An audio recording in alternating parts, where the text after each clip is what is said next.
이제 방송인 박수홍 씨가 아버지한테 친아버지한테 폭행을 당해서 병원으로 긴급 후송된 그 속보가 떴잖아요. 네. 네. 횡령 혐의로 구속된 친형과 함께 박수홍 씨가 검찰 대질 조사를 받던 도중에 부친에게 폭행을 당해서 병원으로 긴급 후송됐다고 합니다. 오늘 오전 10시 서울 서부지검에서 진행된 검찰 조사에서 박수홍 씨의 부친과 형수 이모 씨도 참고인 신분으로 같이 참석을 했는데요. 예. 부친은 박수홍 씨를 보자마자 아버지를 봤는데 인사도 안 하냐면서 정강이를 걷어차는 등 폭행하고 흉기로 배를 이렇게 해버리겠다 이렇게 협박한 것으로 알려졌습니다. 지금 박수홍 씨는 퇴원을 했고 현재는 귀가를 한 걸로 알려지고 있는데, 자, 뭐 흉기로 뭐 배를 어떻게 하겠다라고 얘기를 했다잖아요. 네.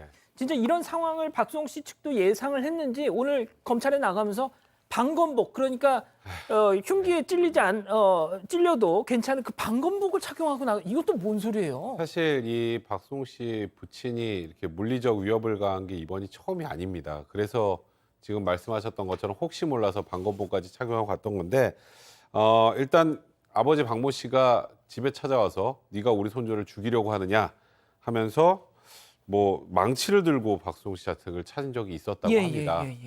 그러다 보니까 지금 말씀하셨던 것처럼 박수홍 씨가 대지조사 과정이라면 사실 그리고 수사관들이 있기 때문에 물리적 가해 가하기가 쉽지가 않습니다만 이번엔 너무 만나자마자 뭐 말릴 틈도 없이 그렇게 일어난 일이라고 하는데요. 일단 박수홍 씨가 그러니까 신체적으로 굉장히 큰 상해를 입은 것이라기보다는 굉장히 심한 정신적 충격을 받은 것 같습니다. 그래서 그렇죠. 박수홍 씨가 그 아버지로부터 폭행과 폭언을 듣고 나서 어떻게 평생을 먹여 살린 아들한테 이럴 수 있느냐라면서 가슴을 쥐어짜면서 절규하다 실신을 했다고 하고요. 구급차 사이로 이렇게 그 박수홍 씨의 얼굴이 살짝 포착이 됐었는데 눈을 감고 만감이 교차하는 표정을 짓는 모습도 포착이 되기도 했습니다. 일단 검찰청에서 가까운 신촌 연세 세브란스 병원으로 옮겨졌고요. 지금은 퇴원 후에 좀 귀가한 상황이라고 합니다. 양 변호사님, 그 친형하고의 문제였잖아요. 이 친형 박모 씨 지난달 구속이 돼가지고 이제 지금 현재 수사를 받고 있는 상태였잖아요. 그러니까 박수홍 씨의 주장 그리고 고소 내용은 뭐냐면 친형이 지난 30년 동안 박수홍 씨 활동하면서 수익금을 분배라고 한 거를 빼돌렸다라는 겁니다. 근데 그러니까 소송에 들어가 있는 금액이 무려 116억 원에 달하고 있는 상황이에요. 지난 4월에 고소를 해서 구속이 됐고요. 지금 수사를 하는 과정에서는 이 형수인 이모 씨도 혹시 공범으로 가담한 게 아니냐라는 부분까지 좀 들여다보고 있는 상황에 또 충격적인 게 언론을 통해서 알려졌던 게 박수홍 씨 이름으로 사망자 보험도 8개가 있었다라는 얘기까지 나와서 사람들이 좀 이거 어떻게 된 건지 좀 진실을 밝혀야 된다라고 했죠. 이게 진짜 모르겠습니다. 이게 남의 집안 문제에 대해서 뭐 제3자가 이러쿵저러쿵 얘기하는 게 뭐 또 우리가 알지 못하는 뭔가가 있는지 모르겠습니다만 일단 정상적인 상황은 아닌 것 같습니다. 자, 박수홍 씨는 뭐 친형과의 법정 공방을 시작으로 부모와 심각한 갈등을 빚기도 시작했죠.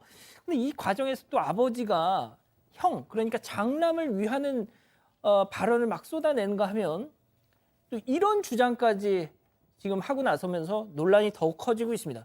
어떤 얘기일지 체크포인트 짚어보죠.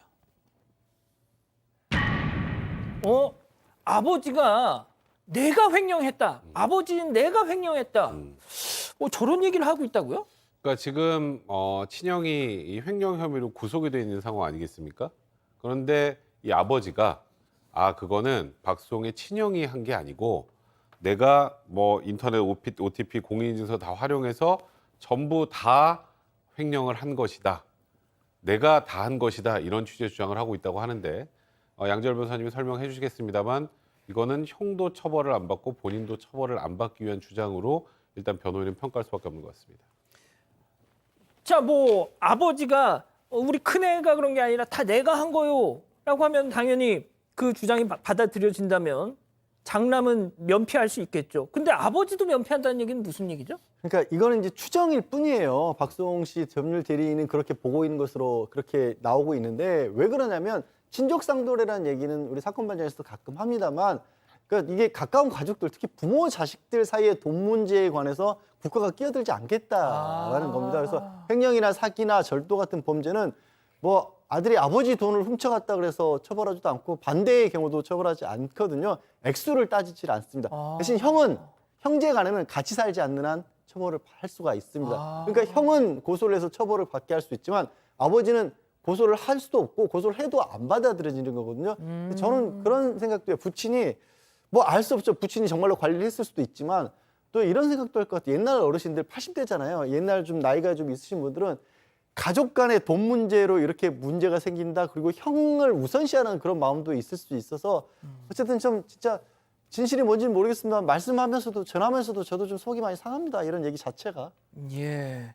제가 교수님께는 좀 정리해서 다시 좀 마지막에 좀 여쭤볼게요.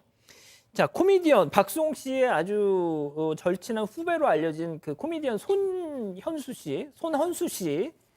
아, 이 소식을 듣자마자 내 이럴 줄 알았어 하면서 막 불만을 토로했다면서요. 네, 손헌수 씨가 SNS에 올린 내용을 보면 담당 검사가 6번이나 바뀌었는데 바뀔 때마다 똑같은 질문을 취조하듯이 물어봤고 또 증거는 차고 넘치는데도 억울하면 증거 자료를 직접 구해오라고 했다면서 박수홍을 대변하는 그런 억울하다는 글을 올렸습니다. 일단 이건 뭐 이분의 주장이죠. 네.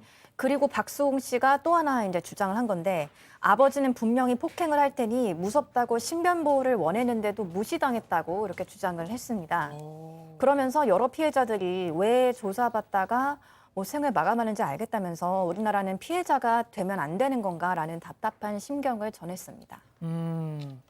아버지가 위해를 가할 수 있으니 좀 어떻게 보호 조치를 해달라고 사전에 부탁을 했지만 그렇게 되지 않아서 결국 이 사달이 났다 이런 주장인 건데 아 교수님 아까도 말씀드렸지만 뭐 그 어떤 누군가의 집안에 우리가 알지 못한 뭔가 사연이 있는지 모르겠습니다만 일단 겉으로 드러나는 거 보면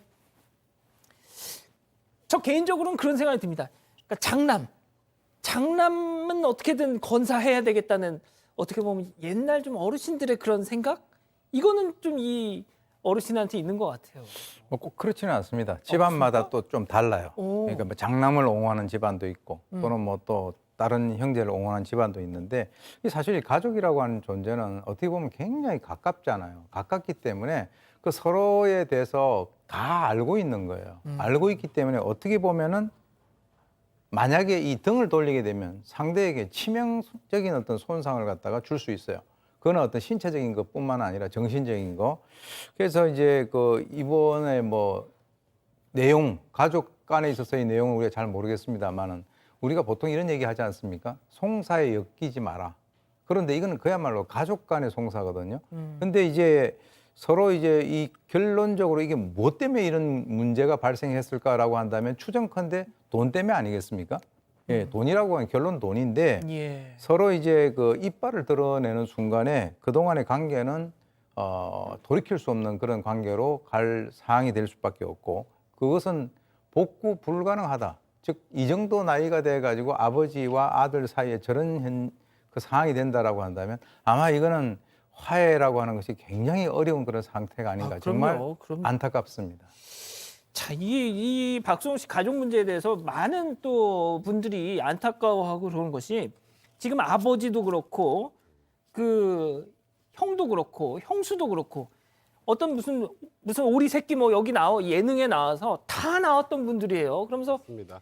뭐 화목한 뭐 집안처럼 이렇게 비춰졌는데 세상에 이러니까 그 충격이 더 큰 겁니다. 그렇죠. 박수홍 씨가 사실 형사 고소하기 전부터 그 직전부터 논란이 터질 때부터 굉장히 힘들었다고 하고 그 이후에 지금 어쨌건 친형은 구속되고 그리고 계속 언론 보도를 통해서 형수의 횡령 가능성 얘기가 나오고 또 아버지로부터 폭행 얘기가 나오고 그러니까 말씀하셨던 것처럼 뭐 박수홍 씨가 지금으로 봐서는 피해자일 가능성이 굉장히 많은데 박수홍 씨가 피해자로서 또 굉장히 많은 좀 고통을 얻고 있는데요. 근데 이제 지금 부친을 형사 고소해야 될 가능성도 배제할 수 없는 상황인 것 같습니다. 아, 진짜. 왜냐하면 아버지가 이번이 처음이 아니라는 얘기를 하지 않았습니까? 그래서 고소 가능성도 지금 염두에 두고 있다는 얘기가 나오고요. 그리고 특히 지금 이제 형과 형수 같은 경우는 형법상 횡령이 아닙니다. 지금 일단 받고 있는 혐의 자체가 네네. 그게 뭐냐면 금액이 너무 크잖아요. 그렇죠. 그러니까 횡령이나 기타 이제 재산 범죄가 금액이 클 경우에는 형법상 횡령이 아니라 특정경제범죄 가중처벌 등에 관한 법률 위반이 되기 때문에 금액이 50억 원 이상 같은 경우에는 살인죄하고 똑같습니다. 사형을 빼고 세상에. 무기 또는 5년 이상의 유기형에까지 처해질 수 있는 것이기 때문에 어. 이 가족 간의 극적인 화해나 합의, 그러니까 피해 배상 같은 것들이 이루어지지 않는다면 이 가족이 뭐 굉장히 이렇게 뭐 해체되는 걸 넘어서서 굉장히 중하게 처벌받을 수도 있는 그런 상황으로 가고 있는 것 같습니다. 안타깝습니다. 알겠습니다. 뭐 박수홍 씨 지금 일단 퇴원을 했고 집에서 쉬고 있다고 하는데 빨리 아무튼 안정을 되찾았으면 좋겠네요. 자, 두 번째 사건 이렇게 정리하고요.